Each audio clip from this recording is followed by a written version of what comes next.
Welcome to the Better Two podcast. I'm your host, Donna. Today's guest, well, it's me. And this is going to kind of act as our anniversary episode. So, this is 4 years we've been doing this. But the real reason for this episode is because, well, in Amanda's episode, we talked about a lot of things. I talked about a lot of personal things. And I guess I just wanted to give you guys somewhat of an update.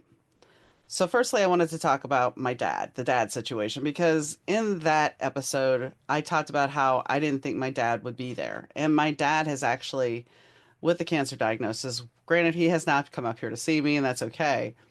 But he has texted me almost every day. He's always trying to cheer me on.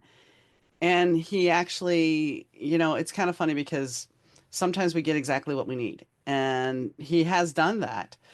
He's made some kind of comments in his text messages, like, I do really do love you. Okay, maybe my stepmom told him that I had this issue. I don't know. But him saying those things and him being supportive and trying to make sure that I'm okay and trying to be a real dad as best as he can for the first time in I can't tell you how many years is exactly what I needed. I needed that relationship repaired. And I didn't think it could ever be repaired. Now, do I still think that this may just go poof one day? Yes. But the thing is, I've gotten what I needed from him. He's provided me with the support and with the love and the compassion and the caring that you want. And so I've gotten that. And I'm grateful for it. The other thing, when I recorded that episode, I think I was diagnosed maybe 3 or 4 days before we recorded. And Amanda had asked me at the time, she goes, "Do you want to record this episode? Are you sure?" Because we have been talking about, doing a grief episode for quite a long time. And we had not actually really delved into it. But something said, I told her, I said, "Yeah, I want to do it. I want to do it." And I knew that I would be emotional. And at the end of that episode, I did get emotional. And recording this, I did have the surgery. I made it through the surgery, and it was my other health concerns that I was concerned about, but everything worked out. I made it through the surgery, and today I talked to the surgeon, and there was only one little issue that was in a lymph node that I will have to have chemotherapy.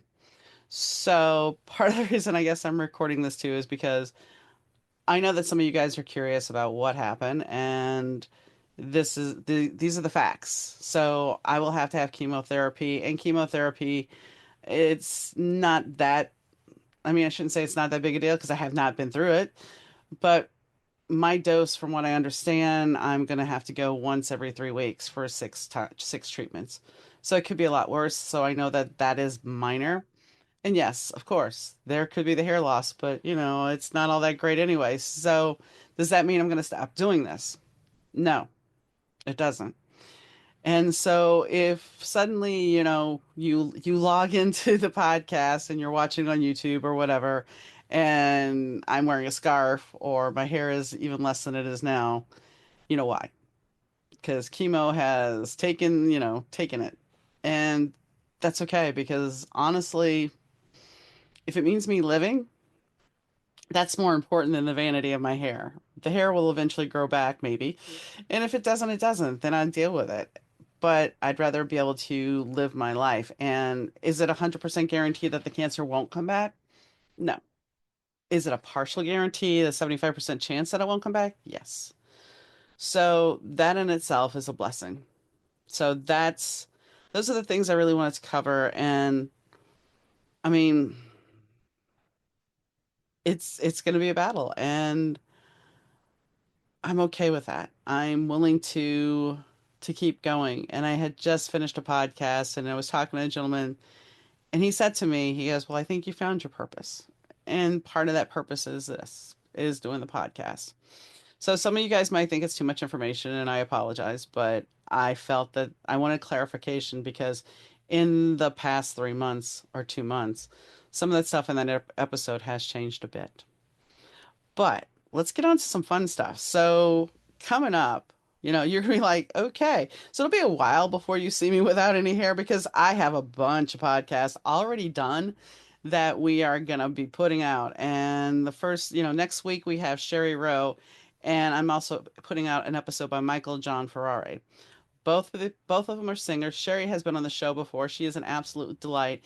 If you watch NASCAR recently, she sang the national anthem, and she's a powerhouse. She's got a lot going on, and we talk in that episode about all sorts of different things. Michael is an award-winning singer and gospel singer, and he's got a story to tell as well. The next guest after that is Ray Rodlin. And Ray, well, Ray is a publicist who I took a chance at sending an email to him regarding one of his clients. And that was last August or last September. No, August, July or August. And that's what started the relationship. And I'm glad it did because he is an awesome guy. He has helped me get some incredible guests. And we sit down in this episode and we talk about him, which he is very much a person that likes to be behind the cameras, but or behind the talent. But the fact of the matter is, Ray is kind of an amazing person. He's got some great stories. We talk about how he used to be Britney Spears' publicist early on. We talk about him interviewing some people like Kurt Cobain.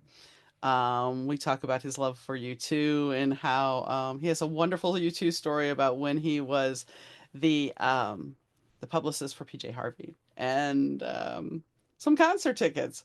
So that's rather amusing. And he's just a really all around good guy. So you definitely should check that episode out. Then we have Julie Brill, which Julie Brill wrote about a book about the Holocaust. It's a family story, and she actually traveled back to the location where her grandfather was with him and let him experience it again. I mean, not necessarily the Holocaust, but share his story. So that's kind of a very moving episode. Then we have Chris Berardo, who is a singer, and we talk about music. We talk about music changes. And then we have a family band called Sure Jr. And while the name sounds funny, it is an homage to their father. The drummer had the same name as dad, and he was Junior. So anytime he would ask him something, it would be like, "Sure, Junior." And then we have, I'm not sure if you guys are familiar with this or not, but if you watch Stranger Things, it kind of had a resurgence. There was the Neverending Story, that song that had a resurgence. There was Too Shy by Kaja Gugu that had a resurgence. And I remember both from being a teenager, but they've kind of come back in popularity. And their singer was Lamal, and he has a brand new song out called Horse with No Name. And yes, I had the pleasure of sitting down with Lamal and doing a wonderful interview with him. So he's coming up. We have Robert Schreiner, who wrote a military thriller book. Clem Schneid is coming on, and I will be talking to one of the members there. And that should be an interesting conversation. Then we have Leonard Goldberg, who wrote a book about Sherlock Holmes. He's continuing the mysteries. And then I have the pleasure of talking to Don Cusick, who is a music historian who released a book on Chet Atkins, and then singer Laura Sawasco, who we talk a lot about family, about coming out, about living her truth, and running the family business on a certain island up in Wisconsin. So, and that's not all. We will have more. And like I said, you will see most likely the progression of my hair going bye-bye. And it's funny because I've always been like, "Oh my gosh, I don't want to lose any more hair." Well, that's the way it's going to be. And you know, that's okay. It's okay because I can still talk and I can still enjoy doing this. And I hope you guys enjoyed coming on this journey with me. And the people that have been with me since the beginning, I so appreciate you. I so appreciate you being here with me.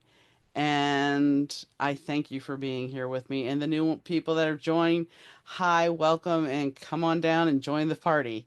So whenever you're listening, yeah, I'm not going to have Rich do the audio. This is just a wing it. I taped this with my phone. We're winging it. There's no audio, no edit, no Fast Susie. But I thank Fast Susie for giving me the song to use in the intro and the outro. I thank Rich Zai because without Rich Zai providing me with a microphone and the tuner, this wouldn't be happening. So I thank them so very, very much. I thank you guys so very, very much. I thank Ray for helping me get my guests and other people that I've worked with. And I just appreciate you all So, on that note, I thank you for whenever you're listening, morning, noon, or night. Have a great day, and I will catch you next time, guys. Bye.